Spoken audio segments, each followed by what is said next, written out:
Yo, before you guys watch this video, I want to let you know something. We are leasing on 2 trucks this year, 2 semi trucks, either flatbed or step deck. We have 2 spots open. So if you're out there and you are a CDL Class A owner operator, you have a semi truck with either a flatbed or a step deck, and you have 2 years of just trucking experience or 2 years with your CDL, message me. You're needing a place to lease on to, message me. Let me present you with an offer and see if it's beneficial for both of us to work together. But we're bringing on 2 semi truck owner operators this year.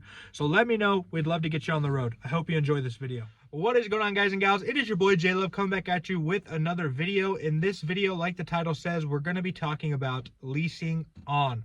If you don't know who I am, my name is Jason Love. I am co-owner of Flash Love Logistics. We are a trucking company out of Missouri. Been a trucking company for the last 4 years. Have had active authority going on our 5th year now, and it's been quite the ride. We started with one non-CDL hotshot setup, and then we end up buying our own semi truck, leasing on some CDL hotshot setups. Now kind of moving up mostly towards just semi trucks and step decks. We think that's kind of the market we want to be in, but we do flatbed as well. I wanted to make this video today to talk about leasing on, what it truly is and what you should look out for when you lease on to a company, right? Leasing on to a company can be very beneficial for all parties, especially when we're in a market like this, when opening a new trucking company can be quite difficult, and you're somebody who needs to make money quickly per se with your equipment. You want to be able to get on the road and get everything going. You know, a lot of times nowadays we've gone through a lot of years of scams, a lot of broker scams, a lot of trucking scams. So a lot of the real brokers have tightened their regulations on who they allow to be set up with their company. And there's just a lot of companies that don't use new authorities, right? And so it's difficult for a new company to go out and get their own authority, to get on the road and to make money. It's a little bit more difficult today. It's not something that you can't do, right? I'm not gonna say, oh, you cannot do that, you cannot be successful. Of course you can, but it's just more difficult. And so leasing onto a company as well is a route that a lot of people take, and it could be very beneficial.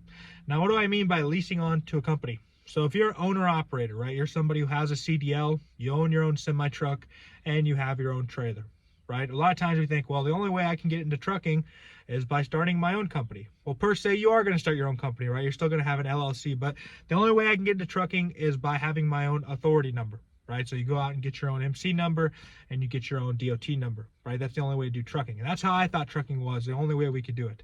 But then I learned about how people can lease on to authority numbers. There are some huge trucking companies that don't own any trucks. They just lease on people and they provide them discounts and provide them freight, and everyone's considered an quote unquote owner operator.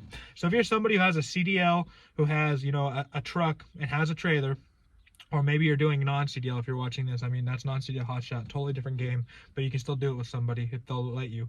But say, for example, you're somebody who has a CDL, semi-truck, step deck trailer, and you're like, I want to get on the road. One way you can do that is by leasing onto a company and using their authority numbers. So you are the owner of your equipment, you are considered owner-operator, and you are a private contractor, and you're going to be contracted by that trucking company that has the authority to move freight on their behalf. So you're gonna have the name of that company on the side of your truck. You're gonna have that company's MC numbers. You're gonna have that company's trucking liability insurance. So if you get in a wreck on the road, and for example, it's gonna fall on that company's insurance. If you get pulled over by a DOT officer, it's going to fall on that company's CSA scores, as well as, obviously your CDL. But so you are becoming a private contractor for that company. Usually companies will take a percentage for this, but they also provide you a lot of different things.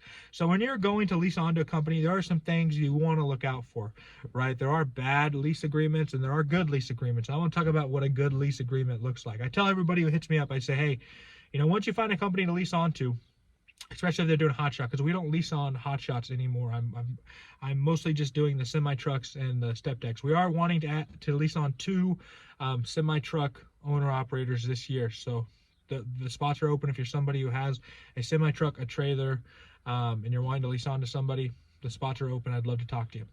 But so back to what I was saying here. Oh yes, what does a good lease agreement look like? What should they offer you? First off, they should back every load that you haul for them, 100% that you're going to get paid for that load, unless obviously you damage the freight or you don't give them the proper paperwork. But if you pick that load up and drop that load off with no issues in the right paperwork, whether they get paid or not for that load, they should pay you, right? And they should have pay terms. Some people do weekly settlements.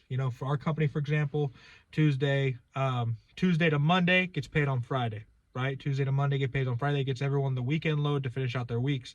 Tuesday to Monday pays on Friday.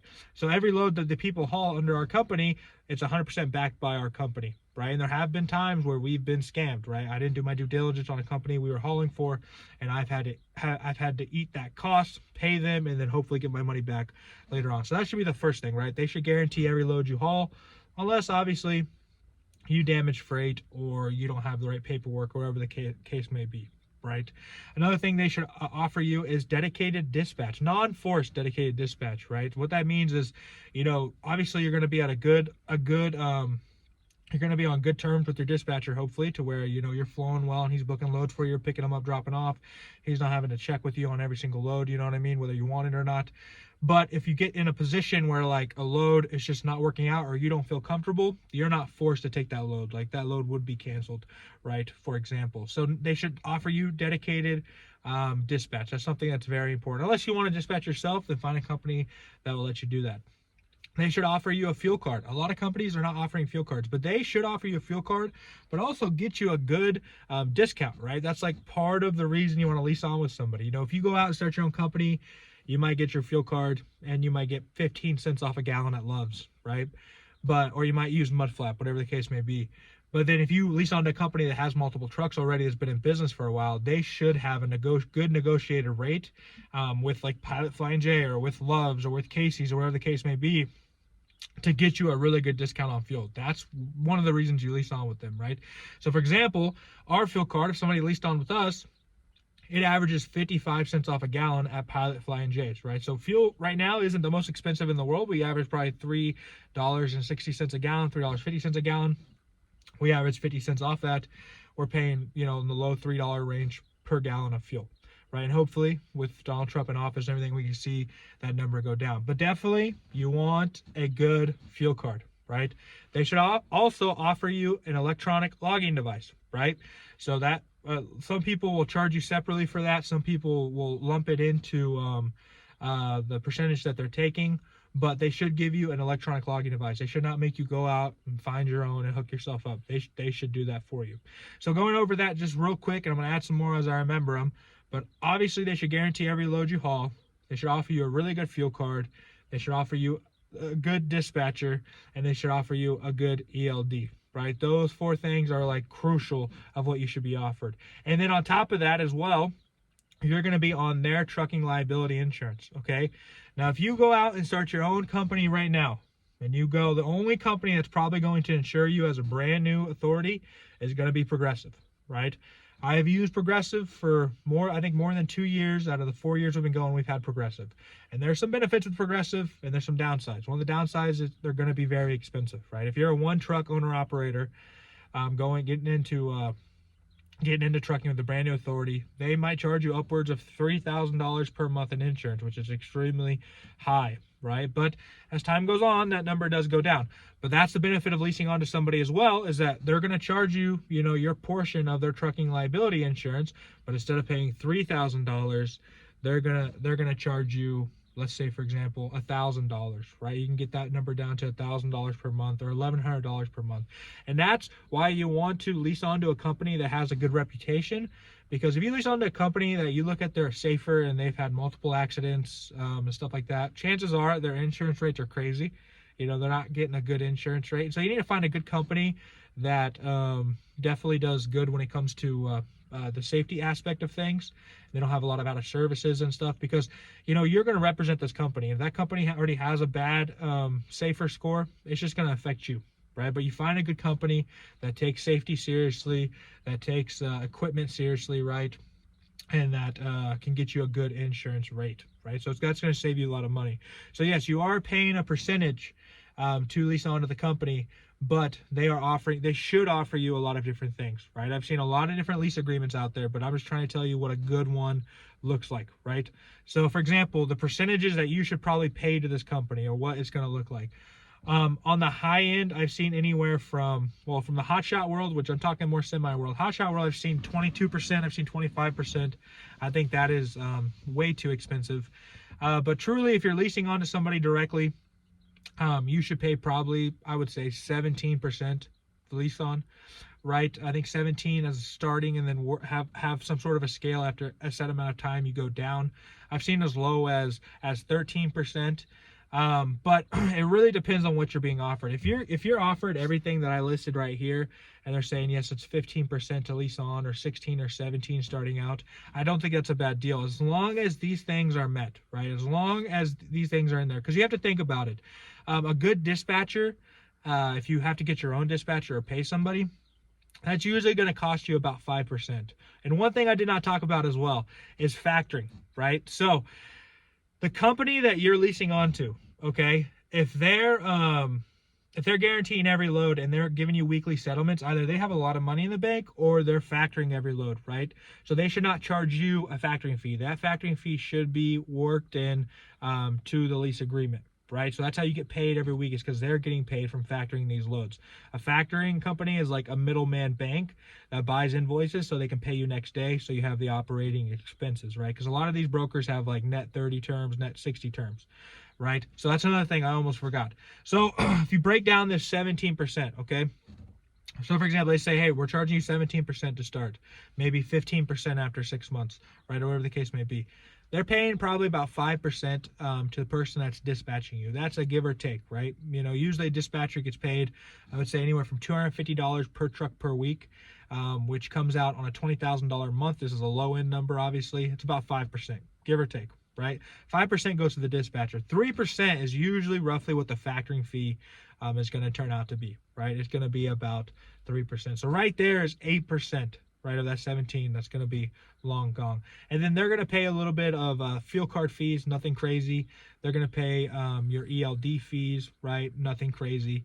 And so this right there, that kind of breaks down what the numbers are coming out of, right? So they're not clearing 17% off you, because obviously they're going to have some reoccurring cost on their end that they're going to have to cover with that money. But there is going to be profit margin there for them. Obviously, there's a risk with you being on the company, leased onto them, using their authority numbers. There's a risk there if you get in a wreck, or if you're not taking care of your equipment, get pulled over by the police. It looks bad on their company, right? So there is risk there. But another benefit of leasing on, right? Another benefit of leasing on is that you don't have to get into all of these different contracts with these different companies. Meaning, like, you don't have to get in a contract for an ELD. You don't have to get in a contract for your factoring company. You don't have to get in a contract for your fuel card. Like, all of these things are going to be provided to you.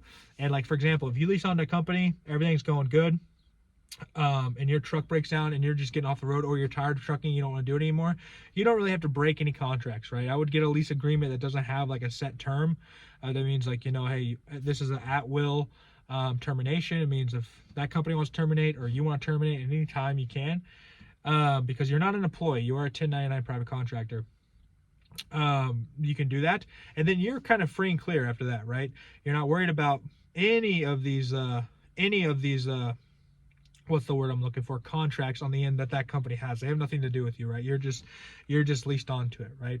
Another thing they can offer you, and this is something I'm just remembering right now, is a pre-pass, right? So pre-passes are awesome. If you get a good company that has a safety score, they can have a really good pre-pass rating. Like, we have a good pre-pass rating, and pre-pass is a little thing that you put in your truck, and it basically, you've seen the signs, obviously. If you don't know what it is, you put it in your truck and it pre-passes you through scales, open scales.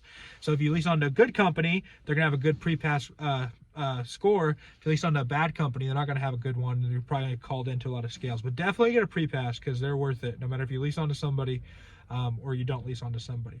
But let's talk about what you need to provide to a company to be able to lease onto them 9 out of 10 times. Obviously, you provide yourself or a driver, provide your truck, you provide your trailer, you provide your equipment, right? And you're going to pay everything that has to do with all of that, you're going to pay, right? If you hire a driver, you're paying them, right? If your truck breaks down, you're paying for it. If you need new equipment, you're buying it, right? So that's what you're going to pay for all those things. Another thing you're going to have to provide, if this is applicable, usually is your own physical damage policy, right? So a company will provide you their trucking insurance, right? Trucking liability insurance. And if, let's say, you own your equipment outright and you don't want to put, full coverage policy on it, a physical damage policy, you don't have to have one, right? You don't need one. You can just use the trucking liability. But if you owe money on your company, right? I mean, not on your company, on your equipment, that trucking liability isn't going to be sufficient for what your loan officer wants at your bank, right? They want a full coverage policy, and that's what your physical damage is. So with your trucking liability and your physical damage, you basically have a full coverage policy. But if your equipment's paid off, it's not worth that much, just run with the trucking liability. If it gets stolen, if you wreck it and you don't, obviously you just wreck by yourself and you don't get injured or anything, and you're just like, okay, equipment's trash, I don't want it, don't put insurance on it, right? Just have your trucking liability. But most people want that physical damage policy.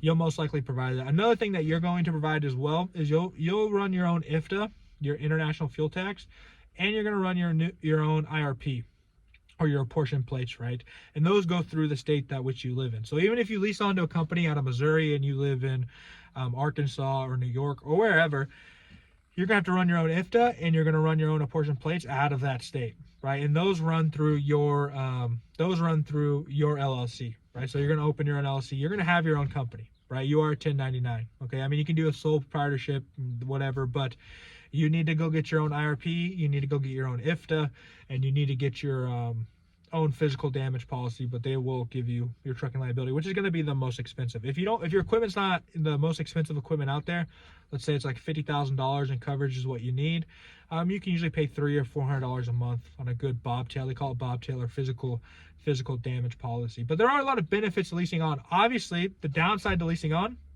is they are taking a chunk. They are taking a percentage. They provide you a lot, but they are taking a percentage.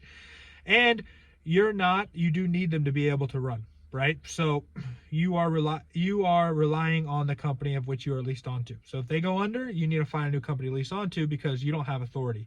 And you're not aging your own authority, right? That's another thing too. You're not aging your own authority. So you're not getting forward with your own trucking company. You're just leased on to somebody. But there are a lot of people that have leased on for many, many years and they love it and they don't want to do anything else, and that's what they want to do, and it works out great for them. But there are some people that have aspirations of having their own authority one day and building that, but they're just waiting for a better economy or environment to do so, right? So when you're leased on to somebody, you're not aging your own authority, right? You're using their authority. But make sure you lease on to somebody who you can benefit from, who's going to offer you things to make your trucking life easier, right? And it's going to help you make money, because when you make money, they're working on a percentage. So if you make money, they're going to make money, right? But if you don't make money, they don't make any money, right? So find a company that is hungry to help you make money, and that you're hungry to make money in general, right? If you lease on a company but you're never on the road, you're not going to have a good situation or environment with them, right? They're probably not going to be the happiest with you. But I wanted to make this video to show you benefits of Leasing-On, maybe why you would and maybe why you wouldn't. But I'm making this video too to let you know that we are accepting 2 new lease-ons this year: semi-truck, flatbed, or step deck, right? Flatbed or step deck. I really love step decks with ramps kits. We've been having a lot of finding a lot of good loads for a setup like that, and I know you can make a good amount of money with that. So if you're somebody who owns your own, who has a CDL, has 2 years of just trucking experience, doesn't have to be flatbed or step deck, but just trucking experience, you own your own equipment, truck and trailer, either a flatbed or a step deck, you need a company to lease on to, please hit me up. I'd love to talk to you and hopefully get you on the company and get you on the road, get you making money, because we're moving more to just a lease on process and really providing people a good system to run under and make good money under, and that's what we do here at Flash Love Logistics. But I hope you enjoyed this video. It's been great talking to you. I hope everyone's out there killing it, and we will talk later. You guys have a great day.